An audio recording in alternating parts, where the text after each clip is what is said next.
Hello, Standard 6, your Arun sir, and going to revise Science Chapter 8, Characteristic of Living Things. Dear children, we have already discussed this chapter. In short, I will try to revise. And keeping in mind that all the students do not have the book, the question in Viva we will ask from the exercise only, and 15 objective type question generally of one word and 5 subjective type questions will be there. So the main thing is to learn from the copy. Maximum question will be from the exercise only, means whatever we have sent in the copies. So let us start our revision of the chapter Characteristic of Living Things. We have discussed that there are certain characteristics which differentiate from the non-living things. We are living, animals are living, plants are living. Now we will discuss each and every characteristic in short. The first thing, that all the living things need nutrition. All the living things need nutrition. Means the process of taking food. And we have, all living things require food, and some living things can prepare their own food. They are called as autotrophs.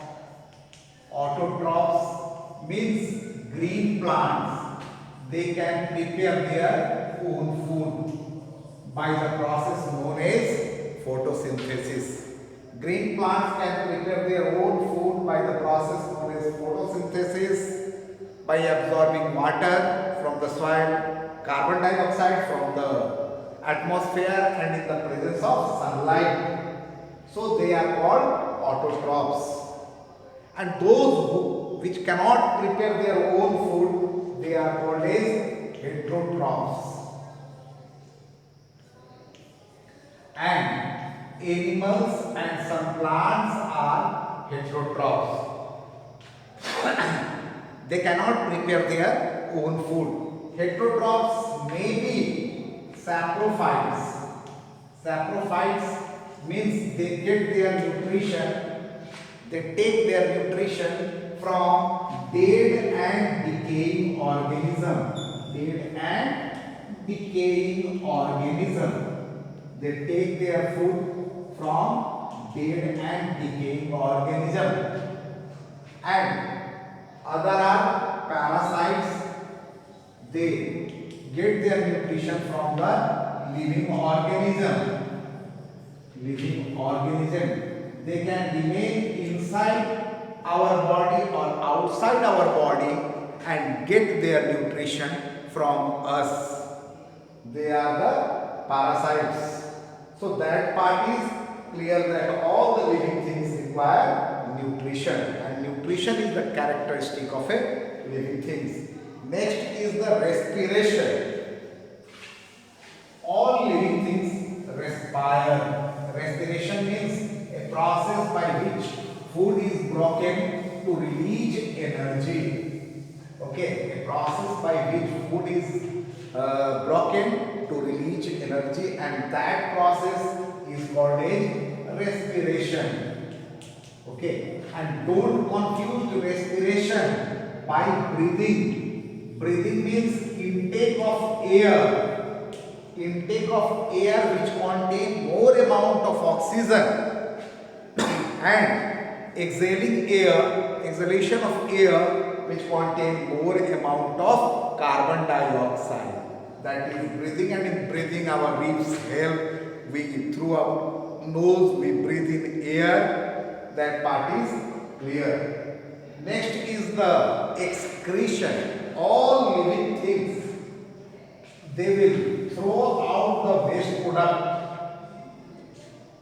In animals, in us, urea is the waste product, and urea comes out as urine.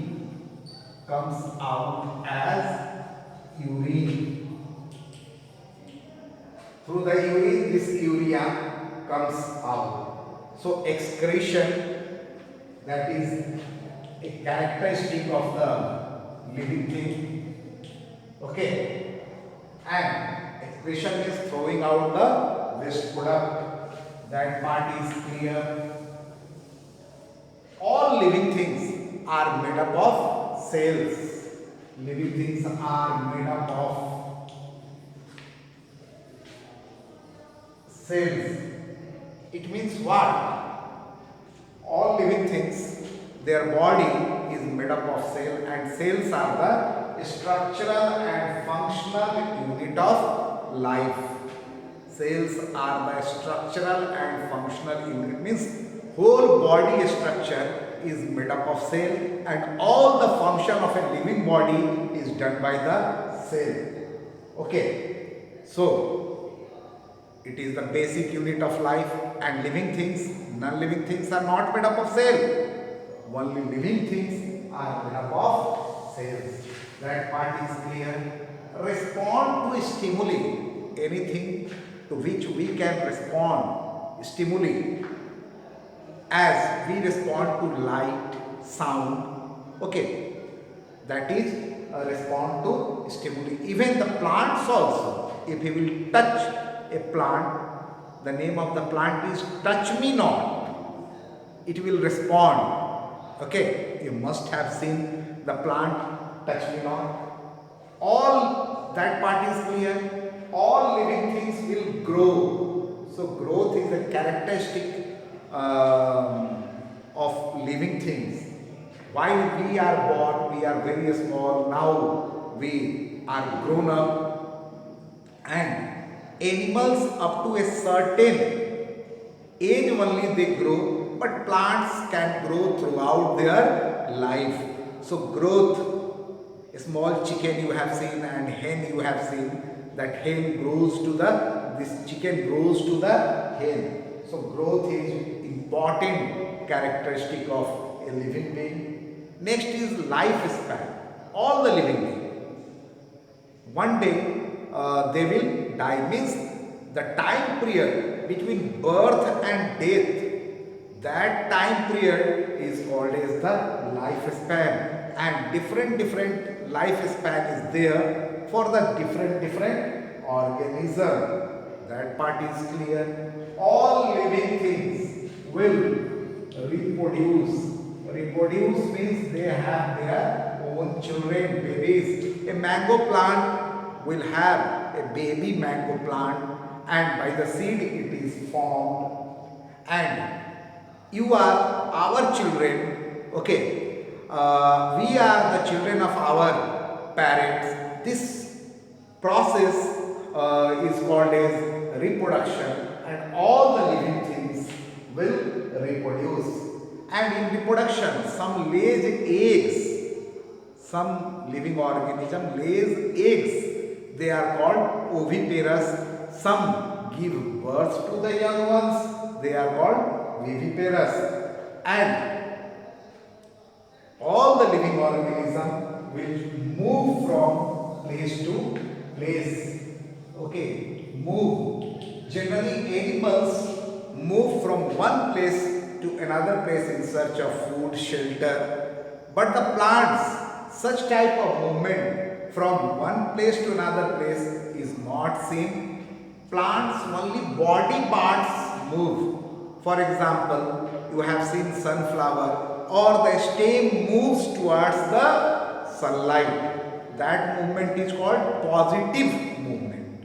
Okay, stems moves towards the sunlight, and root moves away from the sunlight. That is also a movement. So movement is a characteristic feature of the living organism.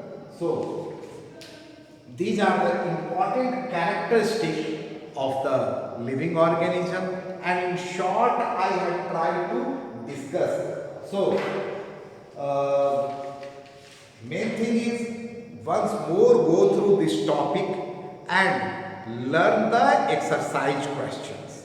Exercise questions are very important, which will be asked in the examination, your Viva test. So, today up to this much. In the next video, we will revise the other topic. Thank you very much.